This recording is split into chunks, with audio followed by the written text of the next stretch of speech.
My name is Jamie Berney. I'm 54 years of age.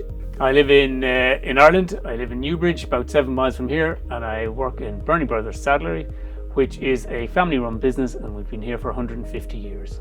I'm a saddler. I'm also director of the company, chief bottle washer, toilet cleaner, and we do. Everybody in the shop does a little bit of everything. Berney Brothers is Ireland's longest established saddlery.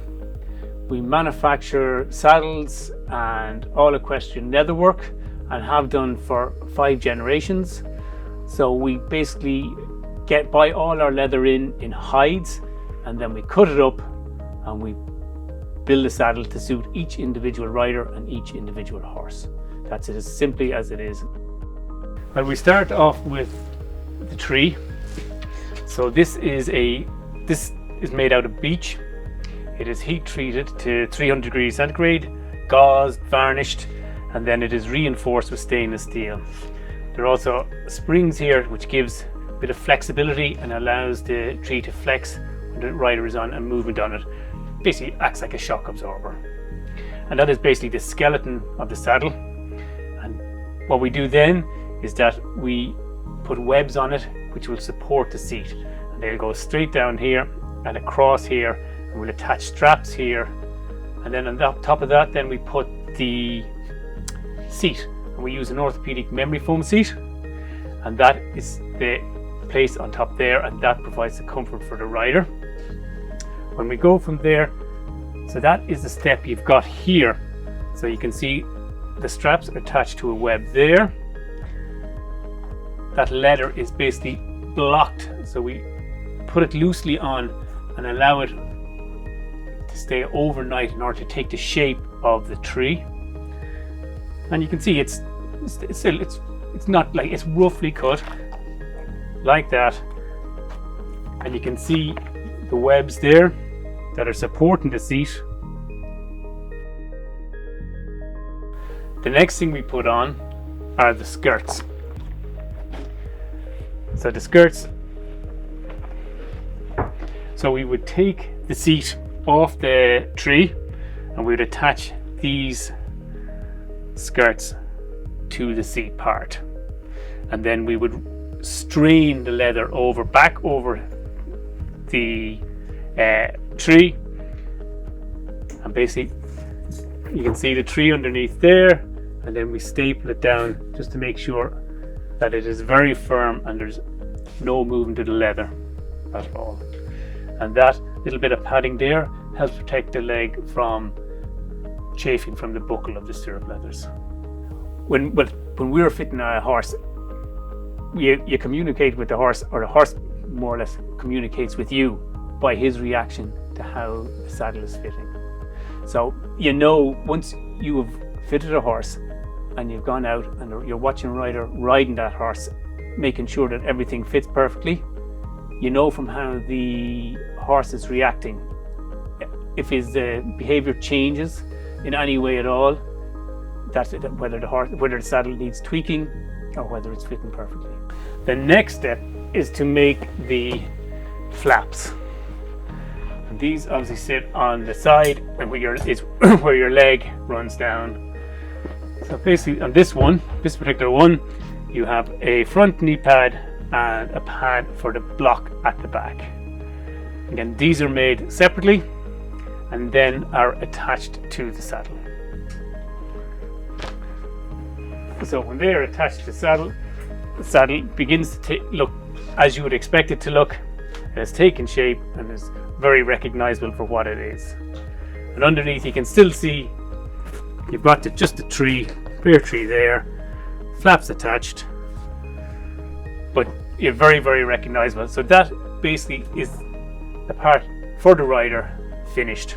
Horse racing is a huge, huge part of the business here in the shop, and it's fantastic. And we've had a long, long relationship with many, many trainers. We're only 3 or 4 miles from the Curragh.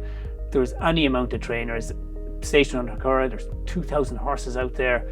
So all of us have gone to racing since we were children. And the Curragh race course is only 5 miles away.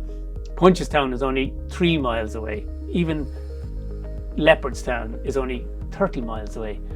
There's race courses everywhere, all around us. You drive an hour in any direction, you're going to hit a few of them. And so since we were children, we were going racing. We were looking at horses, we were riding horses, we were admiring horses. And that is just something that is part of your life from when you're a child to when you're put in a box. After that, we make the part that sits on the horse's back, which is called the panel. And these are all done all around the same time in an assembly line. And that's basically what a panel looks like. And it's basically like a bag that holds flocking. And the flock that we use that sits on the horse's back is pure sheep wool. And the reason we use that is because we've tried everything and we keep on coming back to the original and best, which is sheep's wool, because it shapes so easily on the horse's back. When the heat goes through the saddle from the horse, it just molds the sheep's wool into the shape of the horse. And over 150 years, we have found nothing better, and we have tried everything. We all ride horses, and it's one of the big advantages we have over any other saddlery, because we understand what horses want, what they need, what fits a horse, how they fit a horse, if the horses are in discomfort, how to remedy any issues that arise. Because we make and manufacture the saddles here on the premises, we can easily tweak them, adjust them, or make a completely customized one for an individual rider or horse. We find sheep's wool to be the best for flocking because it shapes itself so very, very well and maintains a certain elasticity. So when the heat from the horse's shoulder after exercise goes up into the saddle, the sheep's wool molds into the shape of the horse and stays that way. And even though we have tried everything over the last 150 years, we keep coming back to sheep's wool because nature has never been bettered. It's a source of huge pride to all of us that it has lasted so long and has been passed down through so many generations, and the craftsmanship and the feel of the leather and the experience and all the tradition that has been passed down from father to son over 150 years. It's a source of immense pride. Once the panel is stitched into the saddle, then it's stuffed with sheep's wool, and we do that literally by a little slot here, and we just manipulate the wool into it using stuffing irons. So I'd literally just get something like that.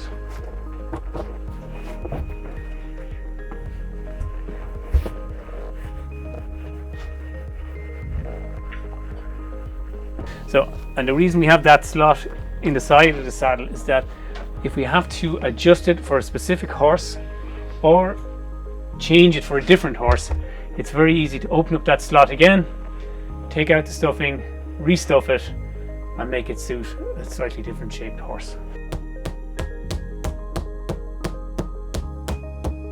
In order to keep horse racing alive in Ireland, it has to be promoted.